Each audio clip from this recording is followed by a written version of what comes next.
হরিরামপুরের সভা থেকে স্বরাষ্ট্রমন্ত্রী অমিত শাহকে ফের একবার নিশানা করলেন মমতা বন্দ্যোপাধ্যায়। তৃণমূল চোর, চালন কিনা সূচের দোষ ধরে, যার এক কান কাটা থাকে তার দু কানও কাটা থাকে, সবাইকে ভয় দেখাতে বলছে। আমি 15 দিন বাংলায় থাকবো, 365 দিন বাংলায় থাকলেও কিচ্ছু যায় আসে না। হরিরামপুরের সভা থেকে ফের অমিত শাহকে নিশানা করেছেন মমতা বন্দ্যোপাধ্যায়।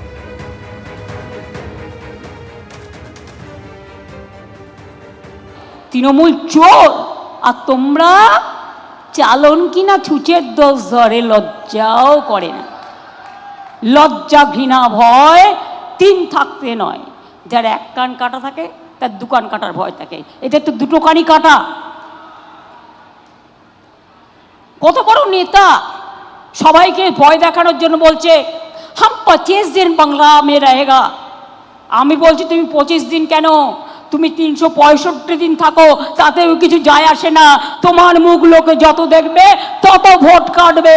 তোমার মুখের মধ্যে অত্যাচারের চিহ্ন, স্বৈরাচারের চিহ্ন, দাঙ্গার চিহ্ন, এটা মাথায় রেখো। ভোটের দামামা বেজে গিয়েছে, প্রচার চলছে জোর কদমে, আর সেই প্রচার মঞ্চ থেকেই আক্রমণ পাল্টা আক্রমণ অব্যাহত। হরিরামপুরের সভা থেকে ফের একবার অমিত শাহকে নিশানা করলেন মমতা বন্দ্যোপাধ্যায়। তিনি বলছেন 365 দিন বাংলায় থাকলেও কিচ্ছু যায় আসে না। অমিত শাহর মুখ লোকে যত দেখবে তত ভোট কাটবে। তোমার মুখে অত্যাচারের চিহ্ন, স্বৈরাচারের চিহ্ন, দাঙ্গার চিহ্ন, এভাবেই অমিত শাহকে ফের একবার নিশানা করলেন মমতা বন্দ্যোপাধ্যায়। হরিরামপুরের সভা থেকে এভাবেই কেন্দ্রীয় স্বরাষ্ট্রমন্ত্রীকে নিশানা তৃণমূল নেত্রী মমতা বন্দ্যোপাধ্যায়। তৃণমূল চোর, চালন কিনা সূচের দোষ ধরে, যার এক কান কাটা থাকে তার দু কানও কাটা থাকে, নিশানা মমতা বন্দ্যোপাধ্যায়। এই মুহূর্তে আমরা টেলিফোনে যোগাযোগ করে নিয়েছি বিজেপি সাংসদ রাহুল সিনহার সঙ্গে। রাহুল বাবু, হরিরামপুরের সভা থেকে মুখ্যমন্ত্রী মমতা বন্দ্যোপাধ্যায় ফের একবার অমিত শাহকে নিশানা করে বলছেন তিনি 365 দিন বাংলাতে থাকলেও কিচ্ছু যায় আসে না।